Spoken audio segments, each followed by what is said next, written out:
So why does being poor suck? I want you to think about every experience you've ever seen on television about high school. And I want you to more focus on high school when you were in your teens and when you were like a kid, an adolescent. You know, we're going to talk about maybe what you watched on TV, if you watched TV, or what you heard about on TV from the ages of about 7 to 15. Have you ever noticed that your high school, more often than not, obviously there will be people who this falls true for, and that's the point. Have you noticed that your high school never functioned or felt like one of those shows on the 90s? Have you? Have you ever noticed that like things are way more expensive in high school than they should be? Do you notice that cost of things in high school is never talked about on these TV shows? Let's take a more. Thank you. Hey, appreciate the follow. Oh God. So have you ever noticed that what you talk about when you talk about high school shows generally is centered around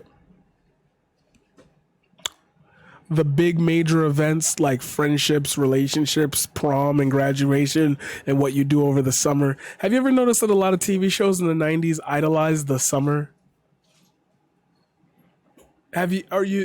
So you're wondering, what does this have to do about being poor? Well, I would say that for a lot of your development from the ages of 7 to 15, you were in school, right?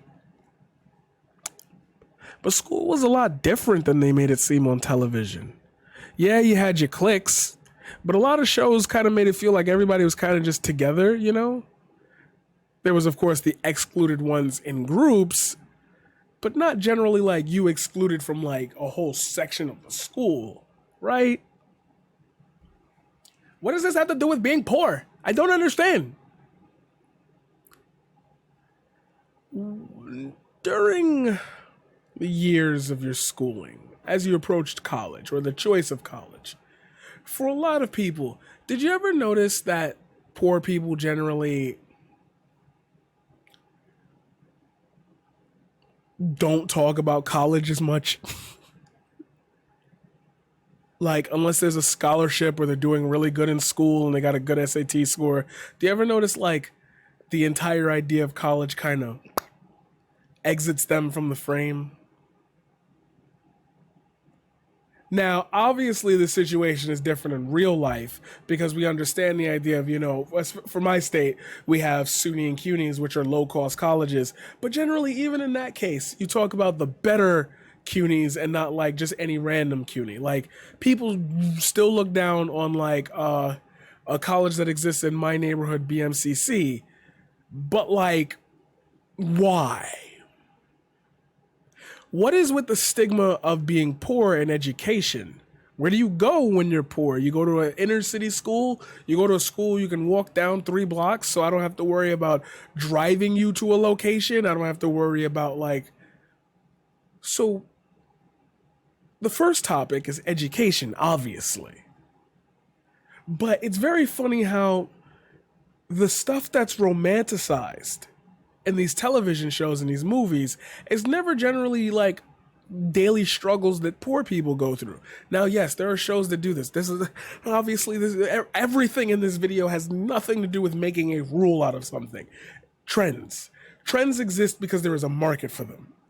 Do I have to make the allegory to everything else you're thinking about like clearer? But just honor me for a second.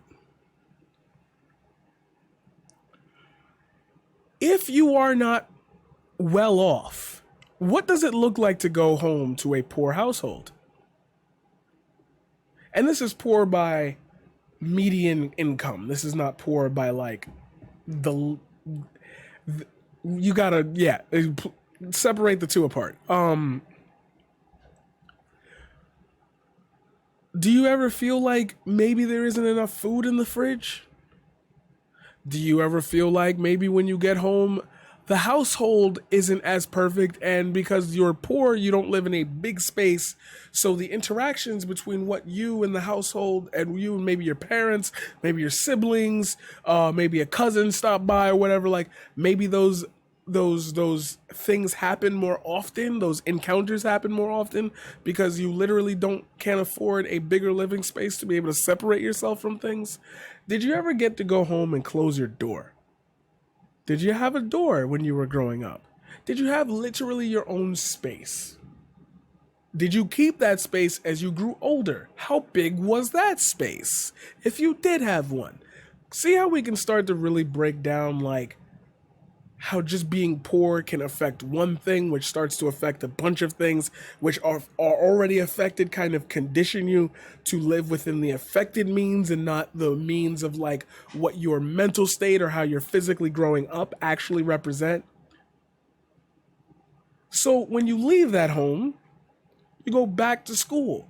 If you don't have the training or the discipline or the ability as a child to communicate these things because the household does not support that, what do you do at school? Are poor people more dispositioned to be angrier? No, of course not. But see the leads? This is where the conversation gets muddled. This is where it gets confusing for people to understand. Because the title of the video is Why Being Poor Sucks. But now we're talking about socioeconomic issues? Right. The problem is that it's hard to talk about one thing when it relegates to being poor because it'll immediately bring up everything. When you are well off, things like getting a good dentist that you can see whenever there's an emergency becomes commonplace for you. That is an issue if you are poor. You, the child, have to call out days of school and miss vital education that you might need because maybe you're a learner that literally updates their mind every day. And now you have to take a day off because you don't have a dentist that's available at 3:30 p.m. for an appointment. Because you got to get in whenever that dentist has time or else they will lose out and their insurance won't be accepted somewhere else. So medical problems that conflict with your education that also are being conflicted by your home life, which is being conflicted by your other issues. How do you expect a child of age 9 to survive that? And that's 1.3% of the entirety of 1.3 of the entirety of the topics here. So it's going to get deeper. It's going to get much deeper. Yeah, I opened it already. Yeah, I just wanted to see if that was what it was, which it was. Sorry. I thought that would be okay. You know, it's okay. I took your silence as an answer instead of just like you hearing me. Sorry, I'm in talking mode. Anyway, I live with my dad. Being okay, so now that you have this understanding of those small things, do you mind if I take you on a little journey? So I missed 2 days of school, and on Friday there's a test, and sadly my teacher's like really, really aggressive with tests or quizzes, so she gives one every week, and now I can't answer half the test.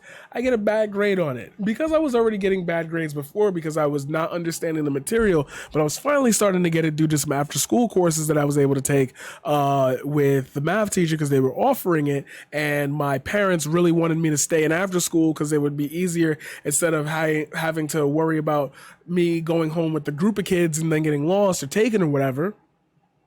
But now I'm missing vital information. That's half the test. And the grades get bad. And the grades have already been bad. So now I'm getting close to failing. What's more important? The tooth?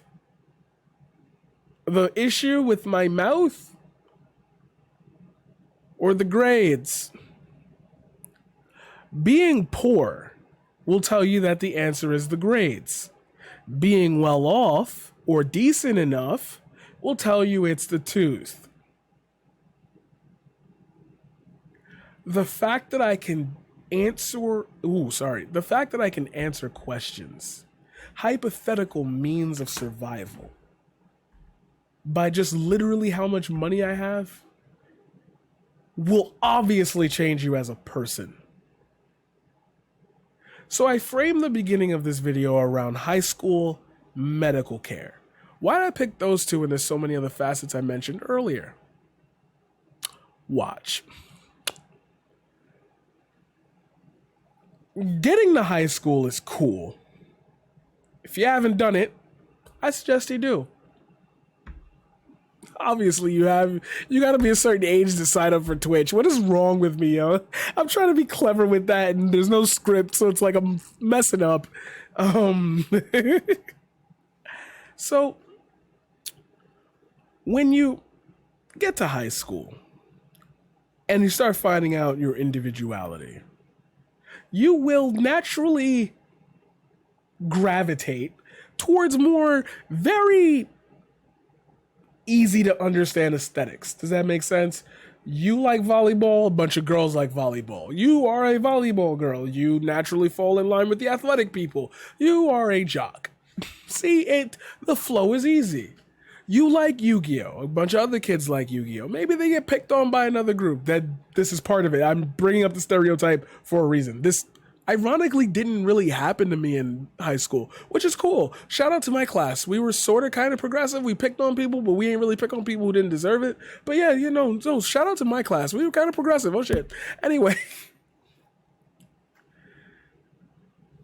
You like Yu-Gi-Oh? You might get picked on a little bit. You're probably shy. You like to express yourself through art, manga, things that are a little new and not very commonplace in most households. You are, for lack of a better term, one of the card players. You're one of the nerds. You're one of the geeks. You do well in school. You're one of the smart people. You're gonna go on to do something great. You are a fashionista icon. You know how to make any outfit beautiful. You go around a bunch of girls that like fabric as well. They also happen to like a bunch of other stuff. You are generally you are conventionally attractive. You are part of the in crowd. You're the girl getting invited to all the events because you hang around all the other girls who get invited to all the events. You are a popular girl. For some reason, you have way more power in school than you understand. You are able to make people do things. It's not really clicking for you why you have this power, but you've attained it, and now this is what you want. I want to bring up one more because I want it to sting. I really want you to land this thought. You come from a country that is generally considered South Asian or Middle East. You have brown skin or you have monoloid eyes. You are destined to be smart by default. Your family's food smells weird. You wear big garbs whenever a big event comes up and people think they're beautiful anyway, even though they literally shit on your last name by making fun of it. You are a foreigner. In order to... Yes, I left out the rock category. This is such a good reason why I did that. You ascribe to these aesthetics by nature. It is the force of will of the fact that you don't know who to talk to, and you will immediately run for the first trustworthy person you see, and it generally is somebody that likes or is doing something you like or looks like you. This is easy. Combine that with being either an introvert or an extrovert, and you've got the general capacity to create however many personalities exist as many people are in your high school. Every single person has a different personality, whether or not they ascribe to the same group. As you get out of high school, this is what is known as the gradual growth of the frontal lobe, sorry. This is easy. So, what do you do next? What is the goal? What do you say? What does any of this have to do with being poor? Okay, that means you're not listening. I need you to link these things. What damaged individual did we just send to fall into one of these groups? Somebody who doesn't know how to express themselves, somebody who doesn't know how to consider their emotions, somebody who doesn't know about the stability of a home, someone who has to deal with literally choosing between fixing their own health or getting a good education so they can afford to get good health. Somebody who's literally lost and doesn't know what good warmth feels like in their home and school environment because of external factors that they were born into. How do you send millions of people into a situation where they have to decide who they want to be and they haven't had the chance to actually even begin to process that? Is that deep enough for you? Does that make sense for you? Are you getting it? The trick isn't beating the odds and then like it goes further down the line. It goes so much further down the line. Because I've explained to you all of these things. Now I need to tell you about the access, part 3, the access to being able to be any of these things. Which is why I so conveniently mentioned and left out the rock category. You a rocker fool, hey! Can you afford an MP3 player? Do you know about libraries and how to download music from there? Are you able to be on a computer? Have you learned your typing skills? Did you ever have a phone? Access to the mainstream way to be poor and enjoy bad things. You can't even do that if you don't have enough money. $5 for a burrito while you hang out with your friends when you leave high school or when you go for lunch and you leave with a bunch of friends is too much for you. So now you have to hope that either one of them got it or somebody's going to share. The kids will talk about that when you're not around. That's just how it's going to be. If you do that too often, if it becomes a trend. So now you got to make sure on one of these days, I got to have it for all of them. Hey, Dad, can I borrow $15 for what? I want to pay my friends back for burritos. Man, they spent the money. They got it like that. External factors. You can't control the fact that your father won't give you money. So now you have to go back to your friends with empty hands. I'm sorry I couldn't do it for you. It's not your fault at all. But how are they going to receive it like that when their parents show them that type of decency? Now, when I say decency, you know what I mean? Like that's how they'll view it. I'm not saying if your parents didn't give you allowance, they weren't decent. Jesus Christ. It's just, how do yeah, Jesus Christ! Oh, he said it. I don't know if y'all heard it, but he said he said the point I'm leading towards. So when you are confronted with all of that, who do you surround yourself with?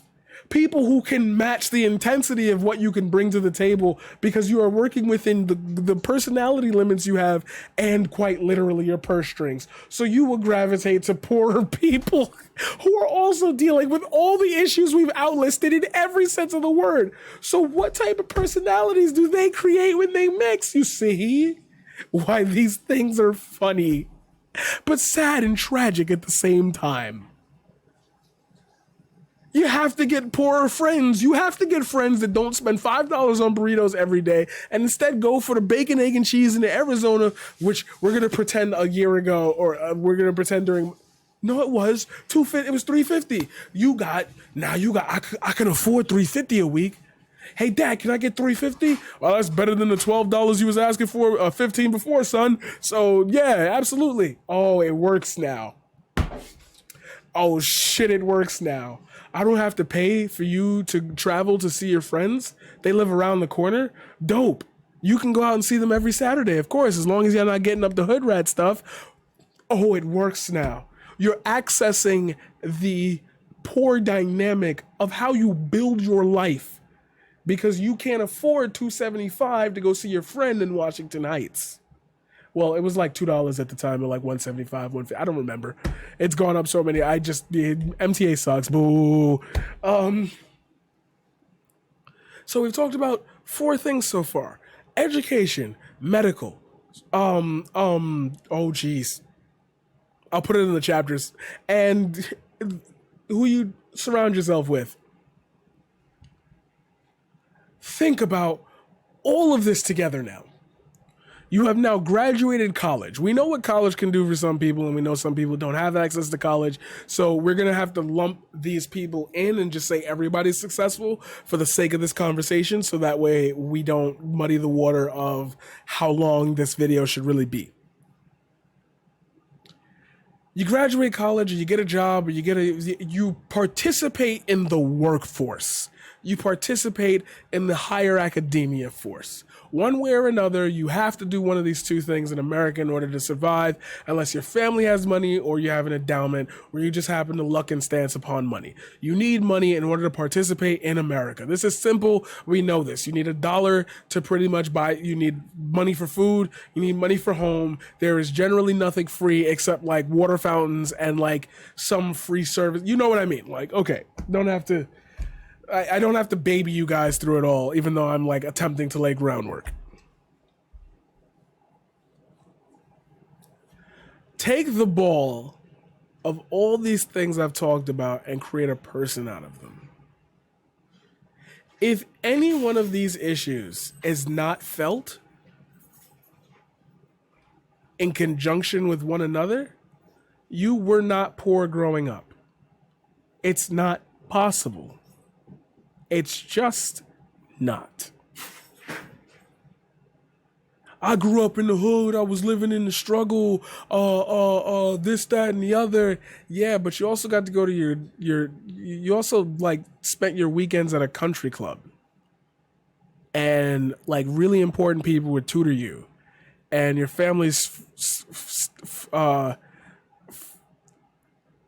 like you don't exude the crippling anxiety of a poor person. Do you see what I mean? You don't have the touch of honesty that comes when somebody says, I don't got it like that. You didn't build relationships off the things you were missing. Like, I didn't go into personals because I felt like the personal story should land at the end, which is now. But like, all of these things creating a person are all the internal problems that you have to ingest and think about in order to survive. You are taught to survive when you are poor. What about the external things you can't get because you are poor?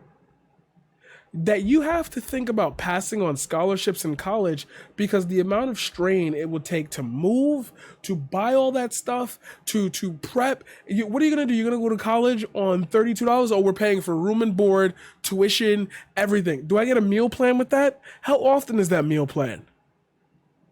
How many clothes do I have? Do I need to buy clothes for college? Do I get a job while I'm there? Because I'm clearly not making any money. Oh, there are classes that I have to take to continue on in this scholarship program. Oh, I can't do that. I have to take care of my brother and sister every night. And my mother can't afford childcare, especially if it's going to be for 2 hours. So she's not going to leave the kids alone in the house. So no. Oh, my father deals with clinical depression, so it's impossible for me to leave him in this house for longer than 6 hours, or he will spaz out and make a bad decision. And I don't want to go home to a home like that after what I'd have to deal with in school now. I'm glad I'm smart, but I get bullied. You see how all the things I'm talking about start to revolve and wrap themselves back into each other? It's not because I'm a great storyteller, it's because this is real life. This is real life. These are the things that I always want to talk about. Because this is something that people deny themselves of as a reality. Oh, like you see the Candace Owens of the world. Oh, black people like to play the victim. No, you live in an ideology. You live in a lifestyle that literally is forcing a thought on top of you. You will never be better than this. Do some people make it out the hood? Of course. Of course, they work hard and they do what they gotta do. Nobody's denying that it's impossible for that to happen. What I'm telling you is, for whoever you are, whatever color you are, but let's stop pretending that it's not happening mostly to black and brown people who come to this country with nothing or were brought here and given nothing, that it is improbable to have this mindset, to live comfortably like this, and then be exposed to the chance for more and don't understand why people don't take that risk. That's too good to be true. Because in high school, I wasn't even allowed the chance to develop my own personality. I got shoved into a box with a bunch of other poor kids. We shared barely what we had, and that was my viewpoint of the world. That everybody doesn't have the ability to have a refrigerator with the ice on the door. And if I see one that's really cool and I really like you, and oh my God, you have your own room and you designed it and it looks so pretty and amazing. I never got to call a room my own. I never got to shut my own door. Like, I imagine if I slammed the door on my parents, they'd come in and beat me. Like, you don't get the full experience. You can have pieces of that. What that last scenario I just gave you, you can have pieces of that.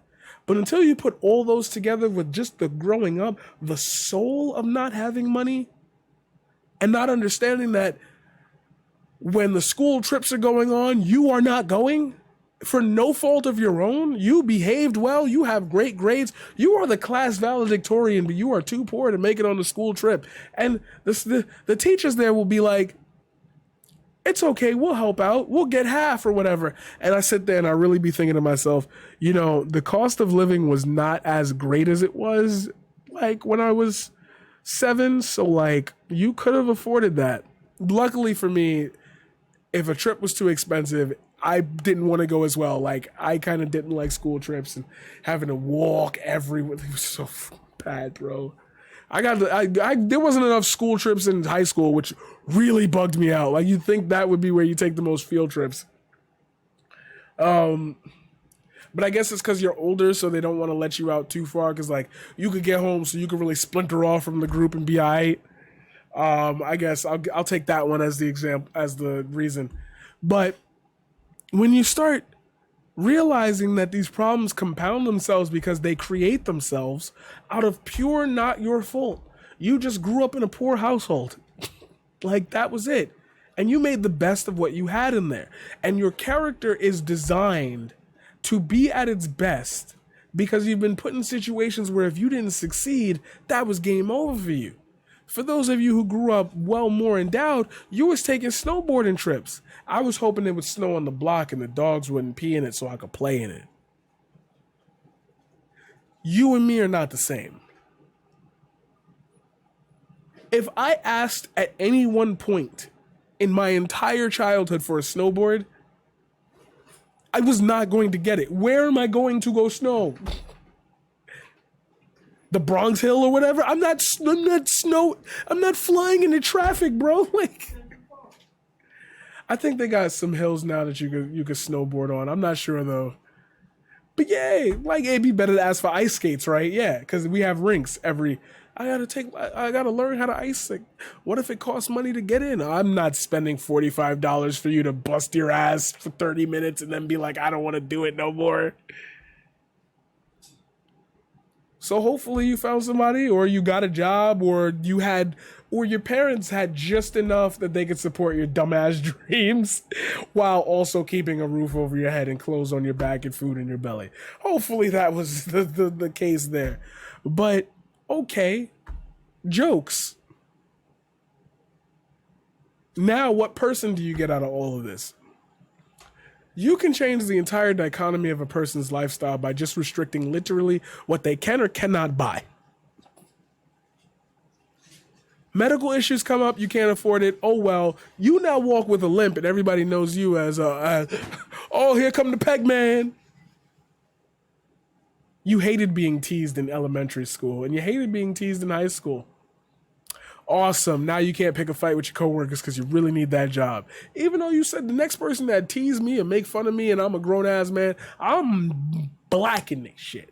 So unbridled anger that ends up getting taken out on poor innocent people.